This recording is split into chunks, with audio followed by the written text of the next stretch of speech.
A continuación, contamos con la participación de don Alfonso Pleguezuelo, catedrático de Arte de la Universidad de Sevilla,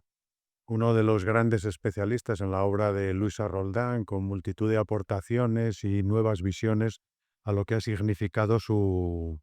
aportación a la historia del arte, y en este caso más sobre la etapa andaluza. Y en este caso nos trae esta conferencia sobre luces y sombras sobre la obra andaluza de la Roldán en Andalucía, 1671-1689. Bien, buenas tardes a todos. Aun a riesgo de resultar quizá un poco más monótona la locución de mi charla, voy a leer el texto, entre otras cosas porque temo que me pueda entretener en algunos de los episodios y rebasaría el tiempo que tenemos establecido, sobre todo porque sería conveniente que al final pudiéramos tener un debate, ¿no? Yo quiero, obviamente, empezar también agradeciendo a los responsables del museo y de la propia exposición, em, su amable invitación a participar en este interesante ciclo de conferencias. Siempre es un placer regresar a Valladolid, y para mí visitar el gran museo, que es el de escultura, es un acto casi ritual que cumplo religiosamente, como saben mis amigos de Valladolid. Con toda lógica, a partir del título podrán ustedes pensar o preguntarse por lo menos por qué abordar de forma específica esta etapa de la biografía de Luisa Roldán. Y la razón es muy simple. Ha constituido desde hace años una gran incógnita. Incógnita que por fortuna hemos ido despejando en los últimos años poco a poco. Pero a diferencia del artículo que he escrito para el catálogo y que tal vez alguno haya leído, que tenía un tratamiento del contenido muy cronológico y quizás un poco árido, pretendiendo que la charla no sea una argumentación tan pautada. mm, yo me voy a permitir la libertad de tratar el tema desde un punto de vista diferente. Me ha parecido que podría ser interesante tratar aspectos de carácter tipológico y también de carácter expresivo de la obra de Roldán, con lo cual no voy a seguir tampoco un esquema cronológico ordenado, sino que voy a ir mezclando ideas siempre en torno a la obra que hizo en Andalucía, en Sevilla y en Cádiz, esta escultura, esta escultora. El estudio global de la orden, perdón, el estudio global de la obra de Luisa Roldán, como saben, muchos de ustedes se inició con la tesis doctoral de Elena Matt en 1927. El segundo trabajo importante fue realizado unos 20 o 30 años después por una autora americana. Va a ser muy importante la aportación extranjera en el conocimiento de la autora, que fue Beatrice Gilman Prosky. eh, y fue necesario en esos dos trabajos, tanto en la tesis doctoral de Amat como en los artículos de Prosky, empezar estudiando sus obras seguras, que en aquella época correspondían solo a su etapa madrileña, porque solo entonces, em, siendo ya escultora de cámara, se pudo permitir la libertad de firmar las obras, un detalle que probablemente no le hubiera permitido nunca al gremio, ¿no? Para ambas autoras pioneras de los estudios sobre Luisa Roldán, la etapa andaluza constituyó por tanto una gran incógnita. Y de hecho, en 1964, la autora americana, justificándose su trabajo por no tratar de su etapa sevillana, escribió la frase que tienen en la pantalla: nada ha quedado en esa ciudad, se refiere a Sevilla, que pueda ser identificado con seguridad. Esto era el panorama en el año 64, que afortunadamente hoy ya ha cambiado mucho. Y no olvidemos que además la etapa andaluza de Luisa Roldán duró pues como 15 años, si no contamos los años de su más tierna juventud, en la que colaboraba con toda seguridad en el taller de su padre, puesto que a partir del casamiento empezó a ejercer como artista independiente y con el apoyo obviamente de su marido, ¿no? A pesar de esa gran laguna que constituían esos 15 años del trabajo de Luisa en Andalucía, su marido escribe en Sevilla el documento que introdujo y que se ha mencionado y se ha publicado en más de una ocasión, en el interior del Cristo de la Yedra, que ven en la pantalla, hoy en Cádiz, se refiere a su mujer, seguramente lo escribiría al marido, no creo que fuese ella, a la insigne artífice doña Luisa Roldán. Es decir, en menos de 15 años pues ya se había hecho famosa localmente. Lo que se confirma además 3 años más tarde, cuando el Cabildo Municipal de Cádiz, en el año 87, le encarga a los nuevos patronos de la ciudad y la menciona con admiración como única escultora de los tiempos. Es decir, ya tenían conciencia de que era la única mujer que verdaderamente estaba destacando en ese terreno. Su fama era ya entonces regional y todo esto sucedía antes de que recibiera el nombramiento como escultora de cámara, que sería su tercer reconocimiento público, ya a nivel nacional sobre su valía, profesional. Por esta razón, hace ya bastantes años, me propuse bucear en esas oscuras aguas de su etapa andaluza, en la que me llamaba la atención una laguna informativa que resultaba bastante contradictoria, ¿no? ¿Cómo era posible compaginar una fama tan notable con un olvido posterior tan absoluto de las obras de la autora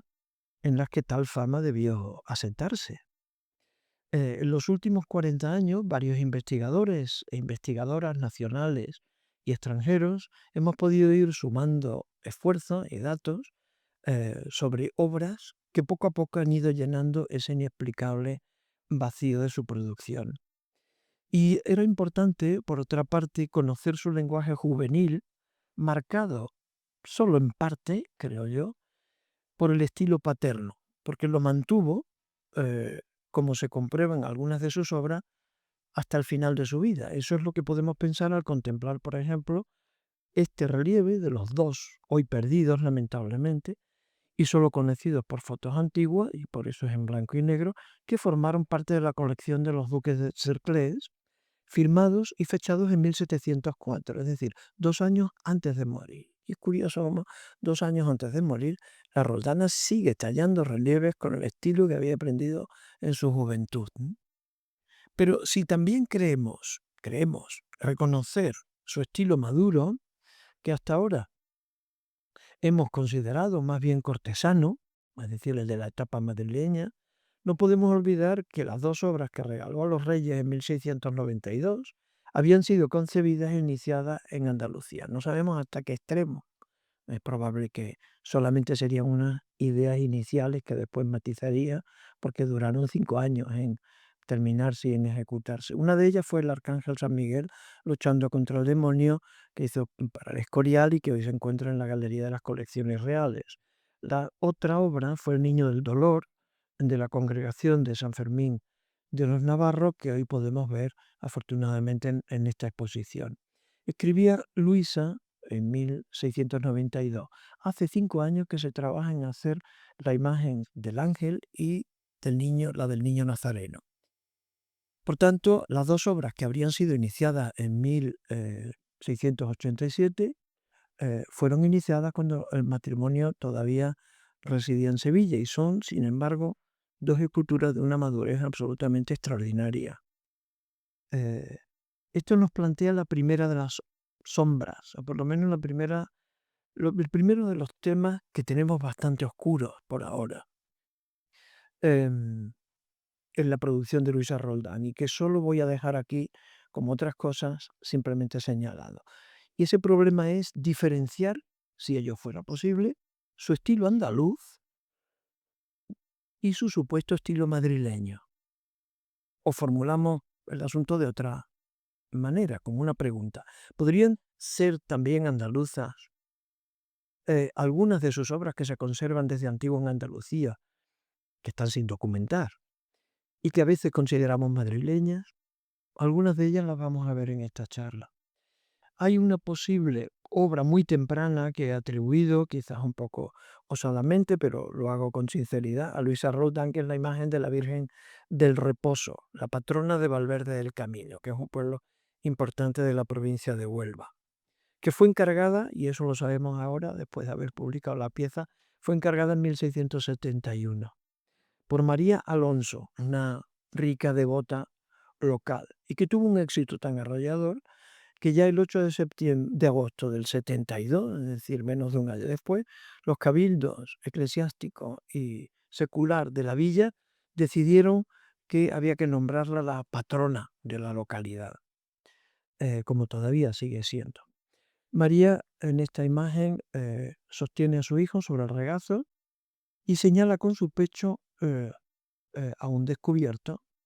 después de haberle amamantado. El niño aparece dormido y satisfecho. La escultura fue destruida en la Guerra Civil, pero han quedado una buena réplica de la original, hecha a partir de fotografías de la auténtica, grabados, algunos bastante antiguos del siglo XVIII, y fotografías antiguas como la que proyecto en la pantalla, que permiten especular con la posibilidad de que se trate la primera obra suya datada y su primera interpretación del tema de la Virgo Lactans, la Virgen Lactante. Un tema, por cierto, del que extrañamente carecemos de otras interpretaciones en Andalucía occidental, pero que conocemos ya en una decena de versiones en terracota de la propia Luisa Roldán de su etapa madrileña. Una obra conservada con ciertos paralelos respecto de la anterior es la Virgen con el Niño que preside el retablo mayor de la iglesia del convento de Santa María de Jesús de Sevilla. Es un retablo hecho precisamente por los descendientes de los que nos ha hablado el profesor García Luque. No se trata de una Virgen de la Leche, porque ya le ha dado de mamar a su hijo, que reposa plácidamente ya con la tripa llena, como se puede ver en la imagen. Pero se trata de una vieja atribución popular que, sin embargo, ha sido silenciada en los últimos trabajos publicados sobre la escultora. Yo he tenido la oportunidad, como también don Pablo Amador, de examinarla de cerca y, a mi entender, posee los rasgos habituales de la Luisa Roldán y de una Luisa Roldán ya muy madura, creo yo. Y no es esta ocasión para detallar ese análisis o esa atribución, pero el propio reconocimiento de la obra in situ creo que anima a reconsiderar esta vieja atribución. Con independencia de encargos de obras especiales, y hay que resaltar esta expresión, obras especiales, es decir, obras encargadas del profesor al artista, como las que acabamos de atribuirle en Valverde o en Sevilla, Luisa Roldán y su marido debieron trabajar en muchas ocasiones, como se ha mencionado en la charla anterior, haciendo esculturas subcontratadas o tal vez sencillamente comprometidas en mediación de acta notarial con ensambladores importantes que se encargaban de la talla de las partes arquitectónicas y de las partes ornamentales de los retablos. En este caso, se trata de uno contratado por Fernando de Barahona en 1673 para el Hospital del Amor de Dios de Sevilla y que hoy se encuentra, a que el hospital desapareció, hoy se encuentra trasladado a la parroquia de San Román, después de haber pasado por otras sedes de la misma ciudad. Yo creo que Luisa Roldán y su marido pudieron tallar muy probablemente las tres esculturas que vemos ahí ahora mismo en pequeño en el primer cuerpo del retablo.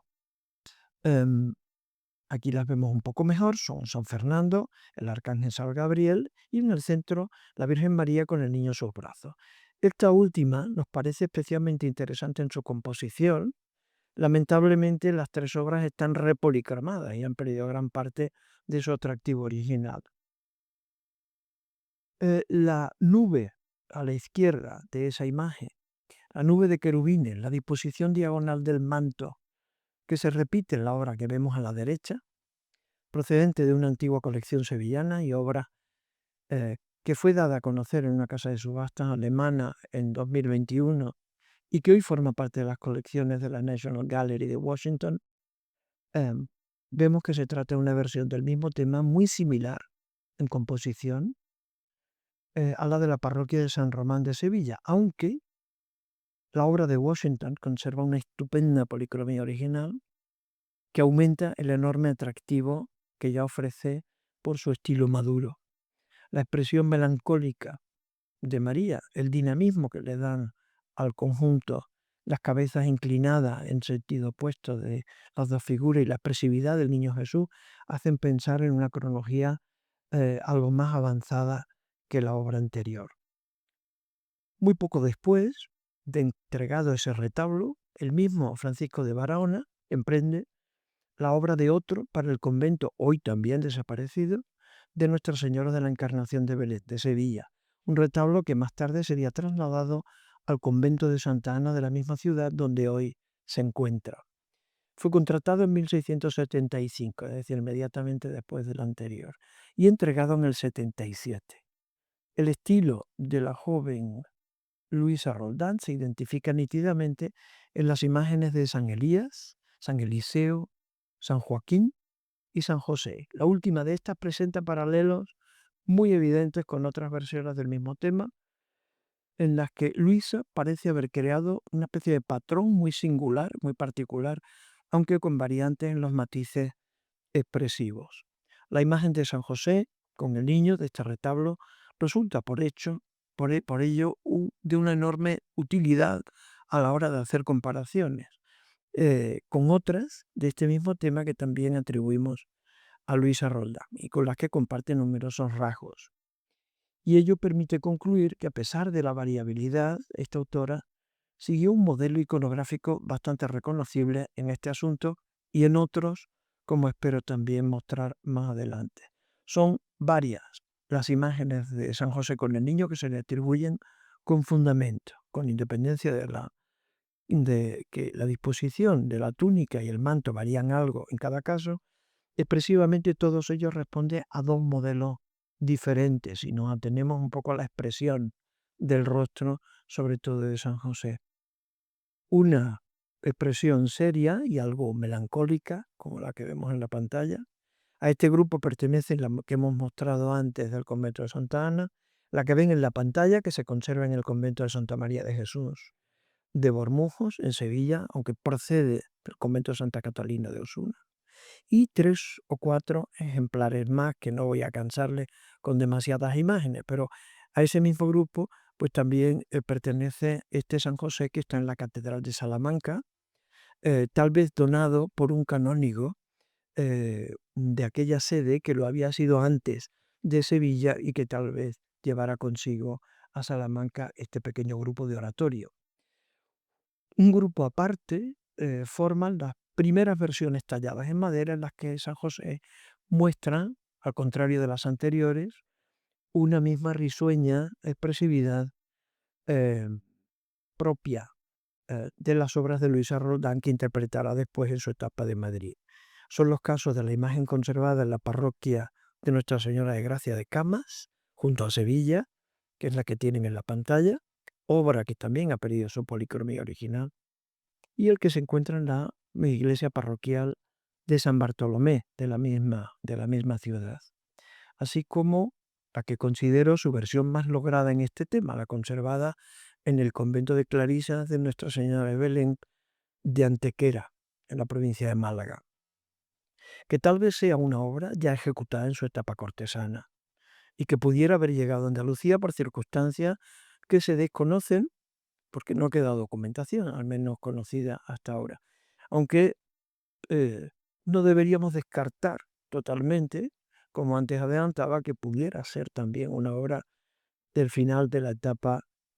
andaluza hecha para algún cliente, desde luego, muy importante. Aunque la variación de estilo depende a veces de la etapa vital del artista, y eso es evidente, y de sus experiencias profesionales, de las otras esculturas que pudo ver eh, eh, a lo largo de su trayectoria, no debemos olvidar que este asunto también dependía de otros factores como la adaptación al gusto posible de los clientes, cuando se trataba de obras de encargo personal, y también deberíamos recordar que estas cuestiones variaban también por razones de tipo económico. El análisis tipológico de las diferentes versiones de la imagen de San José, eh, como eran varias las que teníamos, ha sido útil también para recordarnos que la producción de estos talleres no alcanzaba la misma calidad y el mismo estilo en todas las obras, puesto que no mm, solían ser siempre fruto del trabajo del maestro de taller, como se ha comentado en la charla anterior, ¿no? Sino que a veces era de los oficiales que tenían que demostrar frecuentemente en qué se justificaba el pago que se les hacía por el trabajo que ejecutaban en el taller. La oferta se componía cuanto menos de 2 niveles, como mínimo. La de las obras de encargo y el nivel de las hechas, podríamos decir, para clientes anónimos, porque había tiendas y se vendía a clientes que pasaban por delante, que entraban y que se llevaban las piezas. No eran piezas de encargo, sino sencillamente piezas para vender, digamos, de una manera más o menos seriada. Es obvio que una obra realizada para el rey de España o, en el caso andaluz, para un noble refinado, un importante eclesiástico, un rico comerciante o una cofradía que encomienda su imagen titular no puede ser hecha con el mismo esmero y el mismo precio que las pequeñas imágenes que se vendían en la tienda del taller a precios asequibles para modestos compradores anónimos o para las esculturas secundarias y de mayor tamaño que iban a ser colocadas a muchos metros de altura rematando un retablo. Una obra del primer grupo, desde luego, mencionado, es decir, de las hechas por encargo, podría ser precisamente Nuestra Señora de la Estrella eh, de Sevilla.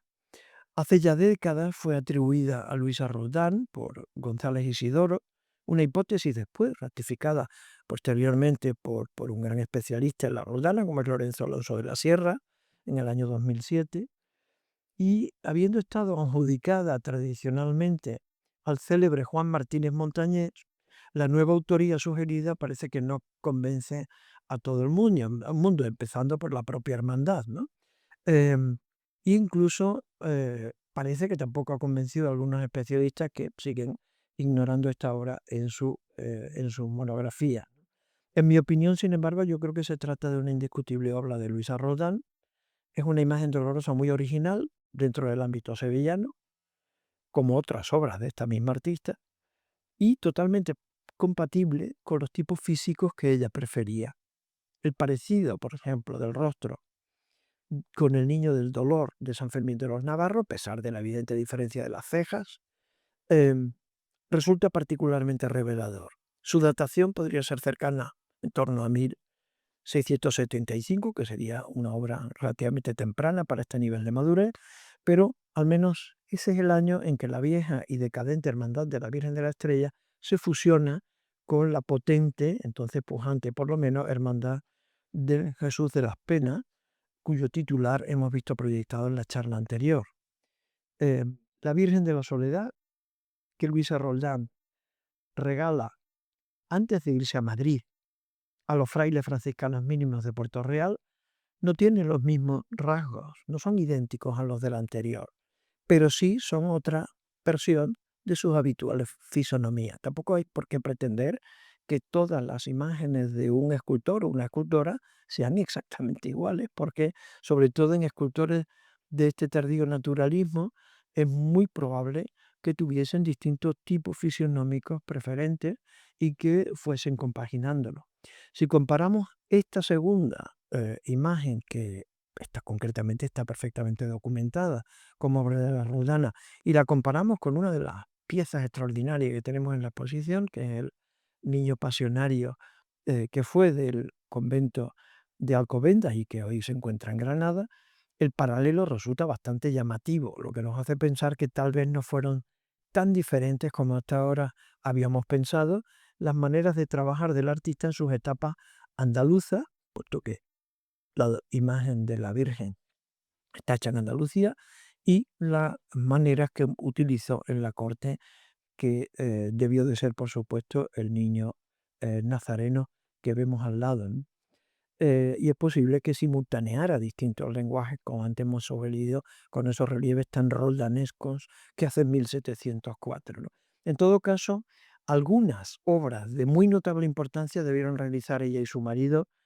antes de 1677, que es el año en que los responsables de la Hermandad de Nuestra Señora de las Tres Necesidades, que normalmente se conoce como la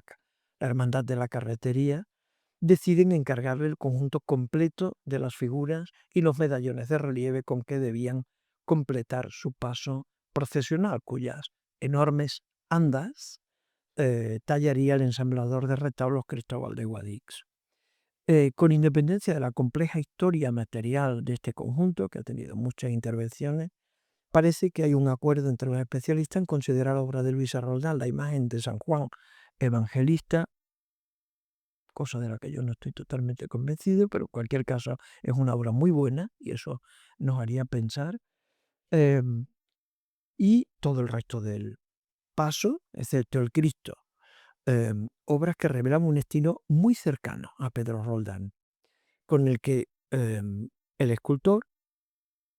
Luis Antonio de los Arcos, como se ha dicho antes, hizo la fase final de su aprendizaje y era lógico que revelara en su obra una deuda estética importante con su maestro. Más importancia tuvo aún el siguiente encargo, el paso de la Hermandad de la Exaltación de la Cruz, para el cual debían ejecutar también todas las figuras excepto del Cristo crucificado. La obra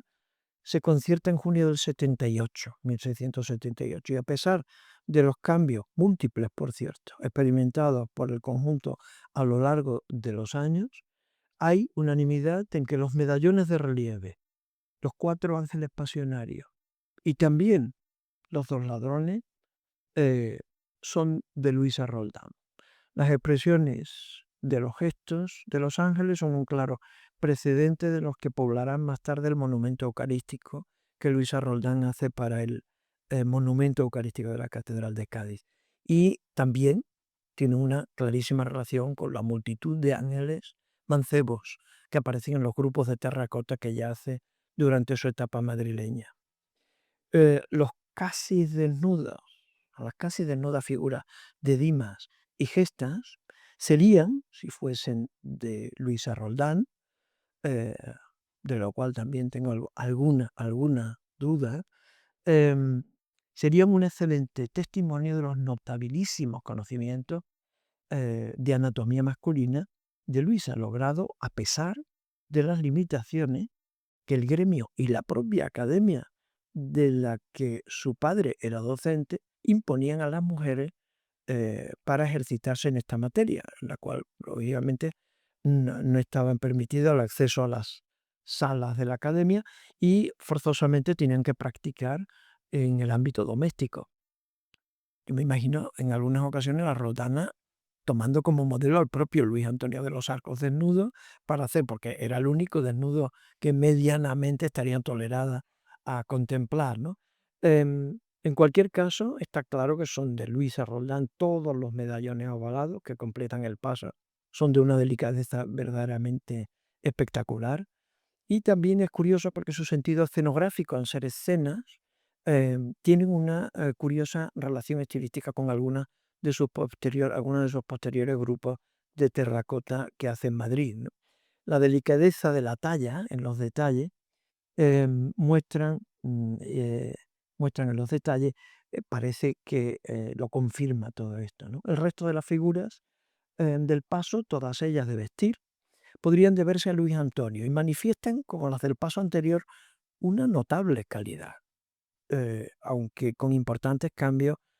provocados por sucesivas restauraciones posteriores. No obstante, el buen nivel artístico de estas obras nos vuelve a recordar otra de las sombras que tenemos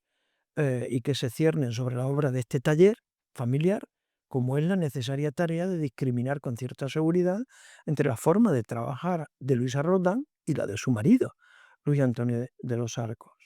Porque además yo creo que colaboraba en casi todas las obras. Las pocas que tenemos documentadas mencionan que están hechas en colaboración por los dos. Siempre nos imaginamos que Luis Antonio de los Arcos, que era consciente de que la insigne artífice era su esposa, desbastaría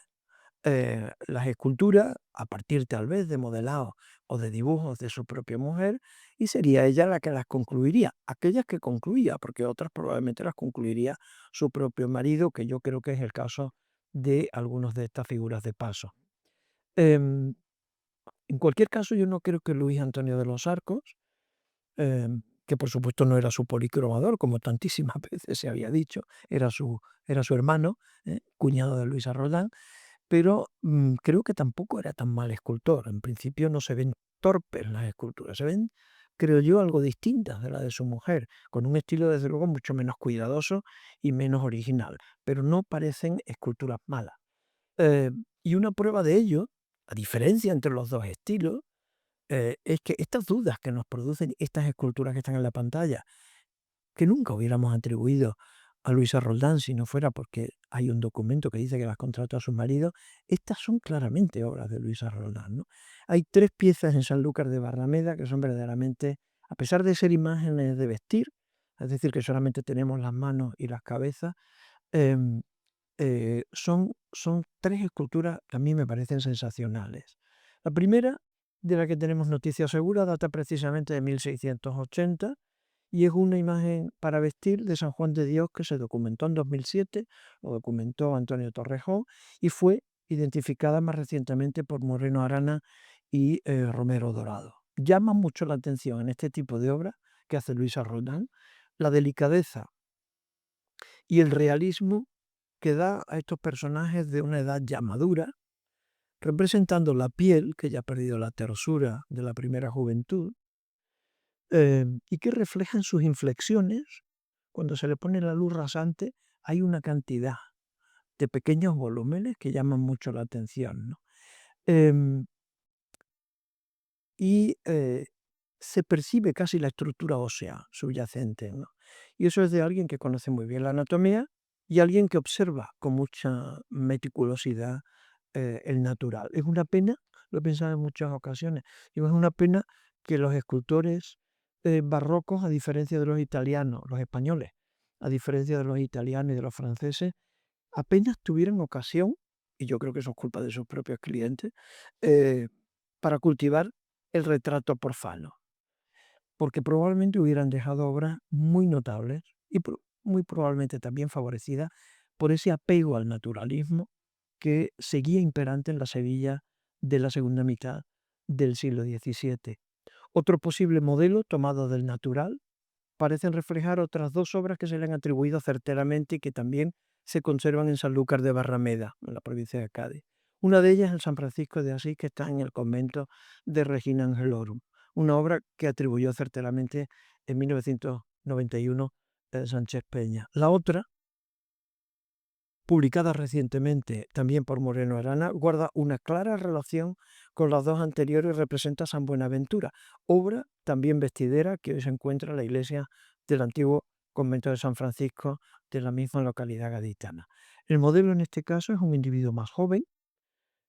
y su deficiente estado de conservación presenta una estupenda ventaja para los estudiosos porque vemos perfectamente cómo están hechos los ensamblajes de los tacos de madera que van conformando la imagen y que se utilizaron para la construcción y la talla de esta obra que bien merecería una buena restauración. Afortunadamente esto se ha visto muy bien en la exposición en el espléndido documental del San Ginés de la Jara de la Paul Getty de Los Ángeles. Pero también parece que su fama llegaba hasta el norte, al menos hasta Extremadura en estos años. Si consideramos la atribución que le hicimos en 2016 al de 2 relieves y 2 esculturas de bulto redondo que se conservan en la iglesia colegial de Zafra, a donde llegaron en 1680 desde Sevilla, según sabemos por documentación. Completaron el retablo mayor de la colegiata de Zafra, junto a unas esculturas estupendas de José de Arce, promovidas desde luego por los duques de Feria, que eran los próceres, digamos, locales. Uno de los 2 relieves representa la adoración de los pastores y el otro la adoración de los Reyes Magos. La calidad de los detalles, a pesar de que son piezas que están sucias y que convendría limpiarlas en algún momento, em, son de una delicadeza extraordinaria y que permiten percibir la obra de Luisa Roldán, pero además tiene aspectos que no percibimos, aspectos expresivos que no percibimos en otros artistas contemporáneos. Me estoy refiriendo al sentido del humor que Luisa Roldán debió tener personalmente y que se atreve a introducir en escenas de temática muy seria y de profundo sentido, tanto doctrinal como incluso político, porque el tema de la adoración de los reyes no era más que el sometimiento voluntario de la monarquía al poder de la Iglesia, es decir, que eran temas de mucha importancia política, ¿no? En la escena de la oración de los pastores representa un buey que se acerca tanto a uno de los ángeles que éste se vuelve hacia él, asustado, mientras el ángel de la izquierda comenta el incidente a su compañero y el pastor de la derecha agita el brazo intentando ahuyentar al animal. En el relieve de la adoración de los reyes se muestra al joven lacayo del rey Baltasar riendo a carcajadas a espaldas de su señor, que con disimulo pisa el pie del travieso sirviente con el fin de que se comporte como se espera de él en una situación tan solemne. Igual que veíamos en el relieve anterior, no dejan de asombrar este tipo de licencias anecdóticas en un género artístico teóricamente tan alejado de lo que hoy entendemos por costumbrismo, que es el género en el que se introducen habitualmente anécdotas sin importancia y sin trascendencia cultural, ¿no? Además de llegar las obras de Luisa Roldán a Cádiz o a Badajoz, también llegaron hasta el archipiélago canario, como hemos comprobado en la exposición, y como vemos en esta imagen de San Antonio, hallada recientemente en la ermita del Sauzal en Tenerife y exhibida afortunadamente también en la exposición. Y desde el punto de vista tipológico, si contemplamos esta obra desde una perspectiva, digamos, convencional, comprobamos que aunque muestra claramente los rasgos de Luisa Roldán, y en ello considero que es una atribución muy acertada, em, mm, es bastante diferente del otro San Antonio que conocemos de ella y que hemos visto hace un rato, que es el que está en la vieja catedral de Cádiz, obra que dieron a conocer Juan y Lorenzo Alonso de la Sierra en el año 95, ¿no? A esta última, de mayor tamaño y monumentalidad, le concede una enorme fuerza expresiva, siguiendo un modelo muy diferente en el que el santo no muestra al niño Jesús sobre el libro, que es, digamos, la fórmula convencional, ¿no? Em, Sino recostado sobre un paño, como se acostumbraba a representar más bien en las imágenes de San José. Es decir, es una especie de concepción de un San Antonio que hace como de padre adoptivo,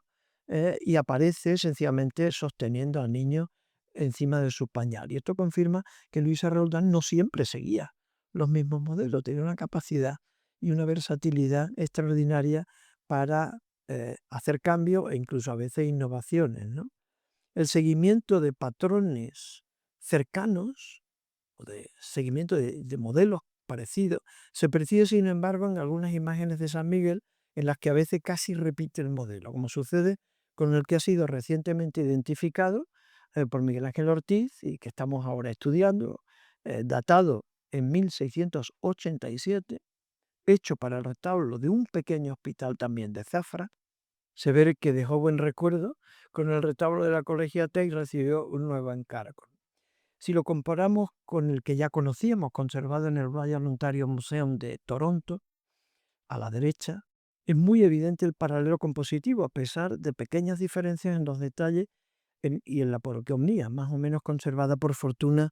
en ambos casos, aunque ambos están bien necesitados de una restauración, incluso el de Estados Unidos, perdón, el de Ontario. Pero también sorprende eh, que el mismo año de 1687 en que Luisa Roldán pudo tallar el San Miguel de Zafra, que tenemos ahí a la izquierda, em, comienza, según decía ella, y no sabemos si hay que darle total fe o no, comienza a trabajar en el San Miguel que regala a Carlos II unos años después. Hay que reconocer que pasaron 4 o 5 años. La de Zafra responde, como la de Ontario, a su estilo andaluz. Esto está bastante claro.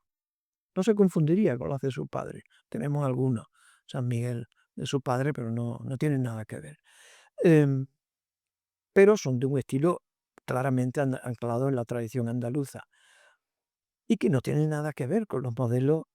el modelo que sigue para el de Madrid, que es totalmente napolitano, como además en la exposición queda perfectamente claro, ¿no? Con la comparación del de Nicola Fumbo, ¿no? lo cual demuestra la versatilidad de esta mujer que viendo cosas nuevas es capaz de cambiar los esquemas de manera radical, lo cual en un arte tradicional como es el de la talla es particularmente llamativo, porque normalmente se tiende a repetir lo aprendido de los maestros, ¿no? Pero es evidente que la Roldana se salía un poco de esos esquemas, ¿no? Relativamente asociables al arquetipo físico e indumentario de los arcángeles son los patronos de Cádiz, Servando y Germán, por representarse como aquellos con atuendo de soldados romanos. Se supone que eran mártires romanos y así aparecen, ¿no? Aunque obviamente sin capa. La capa es un signo militar de alto rango, digamos, y sin alas, por supuesto. Eran mártires, pero no eran ángeles. Estas dos obras fueron el segundo encargo institucional que recibieron en Cádiz, y en este caso a iniciativa del municipio. Fueron entregadas en el 87 precisamente, es decir, hechas al mismo tiempo que el San Miguel de Zafra que he puesto ahí en pequeño tamaño y con el que guardan curiosas semejanzas, ¿no? Y nos queda también la duda de si alguna de las tres esculturas que conocemos de San Francisco, atribuidas a Luisa Roldán y que hoy están fuera de su contexto original, podrían corresponder a la perdida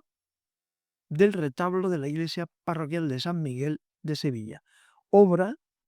contratada por su marido en 1683, es decir, en fase sevillana plena.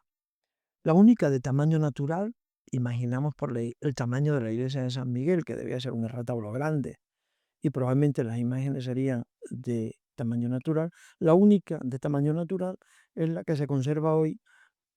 en el retablo mayor de la iglesia del antiguo convento de San Antonio de Sevilla, y que aquí vemos a la derecha. La del centro, está publicada por Recio Mir y Romero Torres,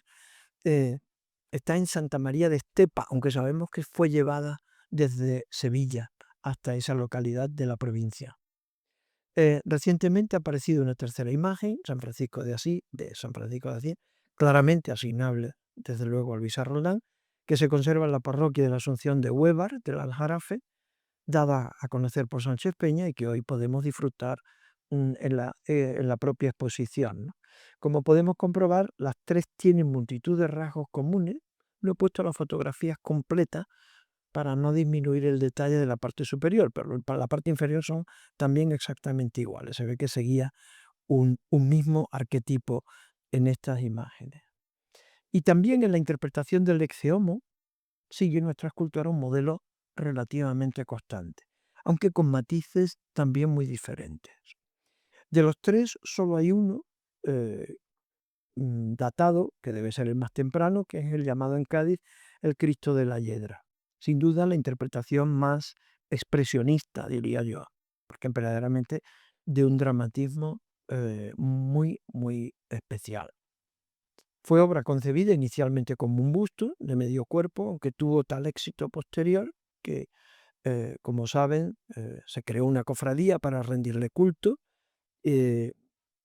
Lo bajaron desde el ático en que estaba en el retablo original y, como suele ser habitual en Andalucía, terminaron siendo añadidas las extremidades inferiores para poder sacarlo en procesión. El estudio del Cristo de la Hiedra condujo también a Sánchez Peña a atribuirle certeramente otro busto de este tipo que se conserva en la iglesia de San Francisco de Córdoba. En este caso permaneció afortunadamente en su estado original, tanto volumétrica como cromáticamente. La sofisticación de esta versión hace dudar, como sucedía con el San José de Antequera, si pudiera ser obra de la tapa cortesana o si tal vez fuera una obra de encargo especial hecha en la propia Andalucía. Sencillamente por establecer términos comparativos de este tema de la discriminación entre un estilo andaluz y un supuesto estilo también cortesano, la tercera de las versiones, que está claramente documentada como ejecutada en su etapa cortesana, presenta diferencias con la de Córdoba y sobre todo con la de Cádiz. Curiosamente, al igual que la primera versión, también esta tercera ha terminado siendo transformada, como saben ustedes, en imagen completa y convertida en titular de una cofradía que la lleva cada año en procesión, en este caso en la ciudad de León. Sí que comento que a mí me parece lamentable, por cierto, que no siempre aparezca ahora con su corona original, y con la soga, que entre otras cosas justifica la posición de las manos, ¿no? Si no, las manos se quedan ahí en una posición extraña. Eh, Otro de los asuntos en el que se ha podido avanzar es el relativo a un género en el que, según la fuente y según se recuerda en la rotulación de la exposición, Luisa Roldán era una gran especialista en el género de los nacimientos. Son multitud de ellos los que se le atribuyen, muchísimos, pero por ahora pocos los que se le pueden adjudicar con verdadero rigor. A mi entender, solo conocíamos uno documentado que no se ha conservado, el que hizo para uno de sus últimos protectores, el duque del Infantado, que era un nacimiento inmenso, tenía 150 o 160 figuras, algo tremendo, pero lamentablemente de eso no sabemos nada. Aún no se ha encontrado un nacimiento tan extenso como se ha podido localizar, pero afortunadamente apareció esta preciosa cabalgata de Reyes Magos, bastante completa, que por fortuna hoy forma parte de las colecciones de este museo. Y recientemente, gracias al interés puesto por su personal, la cabalgata ha sido reunida, reencontrada, digamos, con el misterio que le correspondía en origen y que estaba en manos privadas, ¿no? De sus nacimientos conocidos, este es ahora el más completo, desde luego. También es una obra muy original por añadir a la cabalgata ese cuarto rey de Tarsis, quien según la Biblia fue uno de los benefactores, hoy diríamos sponsor, del templo de Salomón, ¿no? No es ya un rey de Oriente, sino del occidente andaluz y vinculado a los míticos orígenes de la monarquía hispánica. Por cierto, evangelizadora del último de los grandes continentes, y probablemente eso también era un rédito que ante el papado debía de ser esgrimido como argumento para hacer un atrevimiento iconográfico como añadir el cuarto rey a los tres tradicionales, ¿no? Además del nacimiento con la cabalgata, que es el que aquí ven con fondo negro, que es un grupo pequeñito pero delicadísimo, se conocen otros tres más de madera atribuidos con seguridad a la Roldana, aunque apenas se conservan las figuras esenciales del misterio. Por cierto, con paralelos iconográficos tan estrechos entre los cuatro que permiten comprobar que también en este tema Luisa Roldán seguía un esquema bastante uniforme, como pueden observar. Comparando, por ejemplo, las cuatro figuras de San José, de esos grupos se observan sus innegables semejanzas. Son tan solo diferentes en su color. Las dos centrales conservan la policromía original, en tanto que las dos situadas en los extremos están repolicromadas en época posterior. También las cuatro imágenes de la Virgen son muy parecidas entre sí, aunque cada una tiene sus matices. Y también aquí se perciben las repolicromadas durante el periodo neoclásico, las dos extremas, y las que conservan su policromía original, que son las dos centrales. Y este fenómeno de las policromías renovadas, tan frecuentes en obras de Luisa Roldán, constituyen, creo yo, la mejor confirmación de que los académicos neoclásicos, que fueron tan furibundos atacantes del barroco, a la Roldana fue la última que salvaron. Salvaron a su padre y a ella. Pero no le debían de gustar nada las policromías que Tomás de los Arcos le daba a las obras de Luisa Roldán, con lo cual lo que hacían era que las repolicromaban en colores neoclásicos y eliminando todos esos contrastes cromáticos de las policromías barrocas, ¿no? Las cuatro interpretaciones del Niño Jesús de estos cuatro nacimientos responden exactamente al mismo modelo, aunque hay que reconocer que este patrón de la posición de piernas, manos, cabeza, etcétera, del Niño Jesús fue una fórmula con tanto éxito que he visto que también siguieron otros muchos escultores. Y este tema de la figura infantil nos permite traer a colación un asunto con el que me gustaría concluir esta breve charla, y es el de las concomitancias entre la obra escultórica de Luisa Roldán y la de los pintores sevillanos contemporáneos. En la escultura española, básicamente hecha en madera policromada,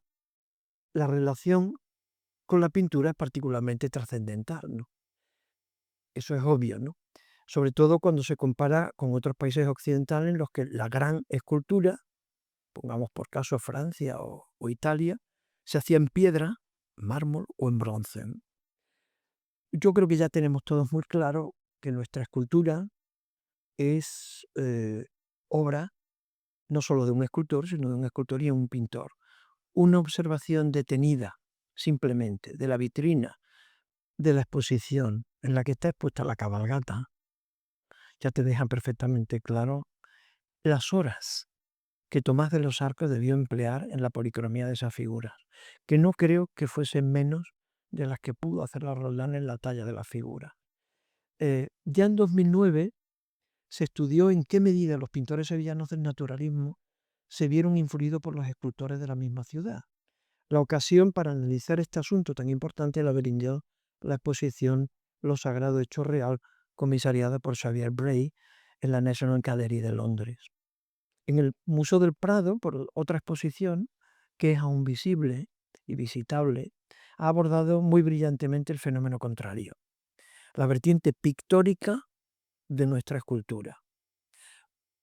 La muestra, que muchos de ustedes probablemente ya conozcan, se ha titulado Darse la mano y ha sido comisariada por Manuel Arias, que con toda seguridad no casualmente ha sido director de este museo durante muchos años y ha debido de estar estudiando muy a fondo este asunto, y eso se percibe tanto en la exposición como en el libro que se ha publicado que la acompaña, ¿no? Y abordo este tema al mencionar las figuras infantiles por otra curiosa coincidencia, y es que tanto Murillo como Luisa Roldán han pasado a la memoria colectiva, digamos a la memoria popular, por su destreza y su interés en la representación de escenas de la Virgen con el Niño y otras escenas protagonizadas por la infancia de María o por la infancia de Jesús. Recientemente se han reconocido en la obra de la Roldana influencias de Luca Giordano, de Luca Jordán, cosa que se ve además claramente en la propia exposición, ¿no? Aunque no nos vamos a ocupar aquí de este asunto, que pueden tratar mucho mejor que yo otros colegas de este ciclo que han estudiado el tema. Pero entre la Roldana y los pintores sevillanos pueden ser establecidos también paralelos en dos niveles muy claros, el iconográfico y el expresivo. Por iconográfico entiendo la forma de componer la escena. Estos paralelos están también obviamente determinados por el medio de 2 o de 3 dimensiones que maneja el artista. No es lo mismo hacer una obra en escultura que hacerla en pintura. En pintura uno se puede inventar cualquier cosa. Por ejemplo, en esta escena en que se prefigura el episodio del bautismo de Cristo por San Juan, fue forzoso que los ángeles y querubines que Murillo representa volando en el cielo, Luisa Roldán los tuviera que colocar formando una especie de nube baja sobre la que se apoya el niño Jesús, aunque es bastante evidente que hay una cierta familiaridad entre las dos composiciones. En general, son los temas menos cruentos de la Roldana aquellos en los que se inspira en Murillo. Em, Murillo fallece cuando la Roldana todavía es joven, pero el impacto de Murillo sobre todo el arte sevillano debió de ser brutal, y era lógico que también la escultura se sintiera impactada por ese pintor que hace cosas tan especiales y con tanto éxito, ¿no? Em, pude intuir esa relación por primera vez cuando me dediqué a estudiar los grupos escultóricos del Nacimiento, precisamente. Del Nacimiento, de la adoración de los pastores y de la Epifanía, de la adoración de los reyes, ¿no? Em, en todos ellos adivinaba siempre una enorme familiaridad en el aire de familia, por recordar el título de la anterior charla, el aire de familia que tienen los grupos de la Roldana y las pinturas de Murillo, ¿no? El paralelo, por ejemplo, entre la adoración de los pastores conservada en el Museo del Prado, que tienen a la izquierda, y la escena escultórica de ese mismo tema de la Roldana en el convento de Madres Carmelitas de Madrid, es particularmente revelador. Otro tema en el que se persiguen especiales paralelos es el de la Virgen con el Niño y el San Juanito Niño.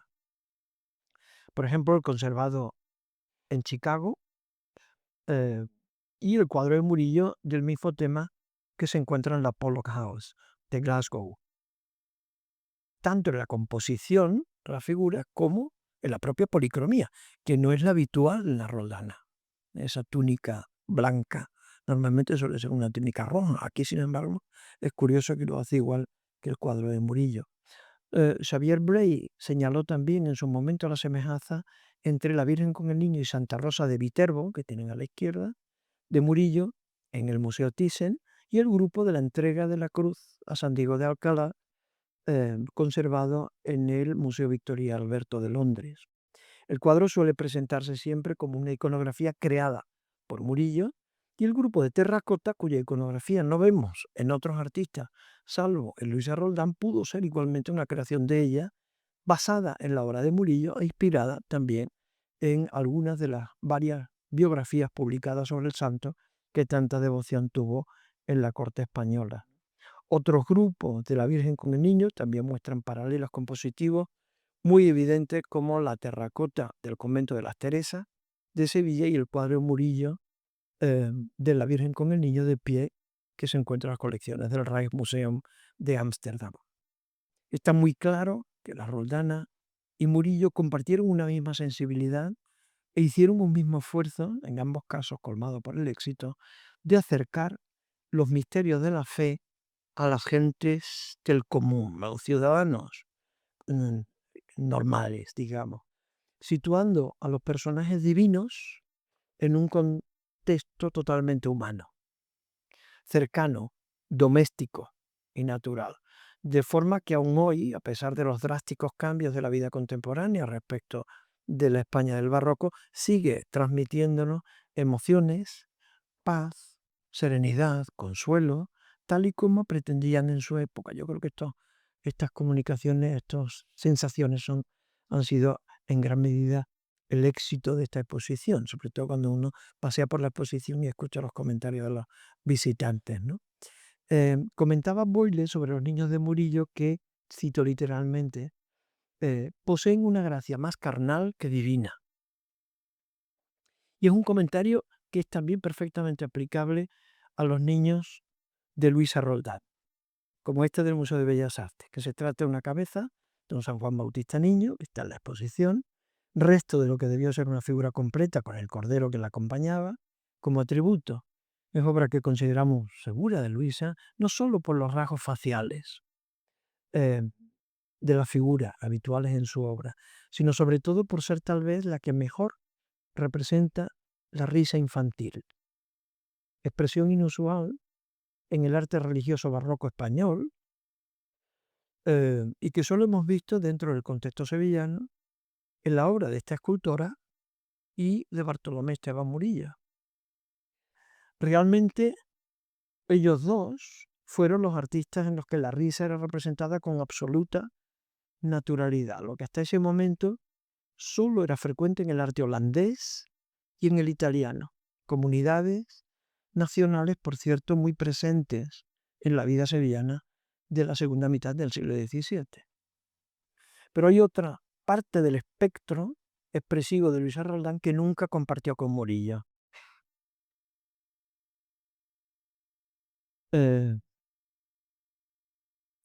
Y este fue el de las obras que reflejan sentimientos dramáticos, dolorosos. Faceta esta que quedó ya reconocida cuando se documentó firmemente el ex homo que hoy se encuentra en la Catedral de Cádiz, el de la izquierda, y que se confirmó también cuando se conoció el otro que tienen a la derecha, el de Córdoba. Ya se mencionó esta faceta perturbadora de su obra en el propio siglo XVIII, cuando su biógrafo, su primer biógrafo, Antonio Palomino, confesaba cuando visitó el taller, una vez fallecida ya, Luisa Roldán, para entrevistarse con Luis Antonio de los Arcos, y se encuentra con que en el taller estaba la imagen del Nazareno de Sisante. Y le impresionó tanto que no podía concentrarse en la conversación que tenía con el viudo. Y él mismo confiesa que le pidió al escultor que por favor que tapara la escultura para poder continuar después el diálogo. Quizás sea una figura retórica de la literatura neoclásica, pero es evidente que ya desde ese momento el sentimiento desgarrador que reflejan algunas imágenes de la Roldana en nada se asemejan a la obra de Murillo, sino a la del otro pintor sevillano que trabajó mano con mano con la familia Roldán, policromando muchas de sus esculturas y que también se relacionó con sus miembros de manera casi familiar, puesto que fue padrino de algunos de los hijos de Roldán. Desde el punto de vista iconográfico, eh, solo se ha señalado un paralelo claro entre la pintura de Valdés y una obra de la Roldana, el de San Juan Bautista conservado en la iglesia de San Antonio de Cádiz, un parangón que ya hace tiempo apuntó Lorenzo Alonso de la Sierra. En la misma exposición se menciona el otro que he incluido a la derecha, que es el tema de la Virgen cosiendo, que es un tema también muy particular, pero es preciso reconocer que si bien no hay numerosos préstamos iconográficos entre la escultora y el pintor de las postrimerías, Valdés Real, sí los hay y muy evidentes en el terreno expresivo. Si comparamos las imágenes de los exeomos de Murillo a la izquierda, el de Valdés a la derecha y el de Luisa Roldán en el centro, salta a la vista el parecido entre estos dos últimos. Frente a la serenidad que transmite Murillo, incluso en los temas más dramáticos, Luisa Roldán, igual que Valdés, refleja un grado de sufrimiento que no alcanzaron otros escultores sevillanos de su momento. Es decir, la obra de Luisa Roldán no solo está cargada, como se ha resaltado tradicionalmente, de feminidad, entre comillas la palabra, entendida esta desde la perspectiva convencional que vincula a la mujer tan solo con la ternura, la maternidad, la devoción o la amable vida doméstica, sino que su espectro expresivo exploró también las vertientes más duras de la existencia humana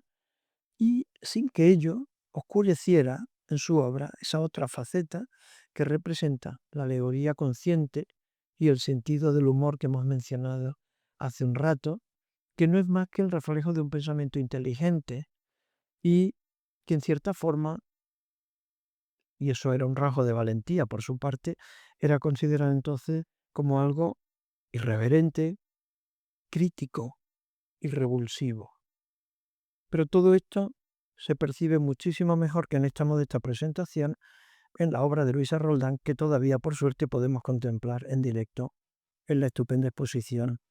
que aún está visitable. Así que aprovechemos y hagamos mucho mejor todo eso en la exposición. Muchas gracias.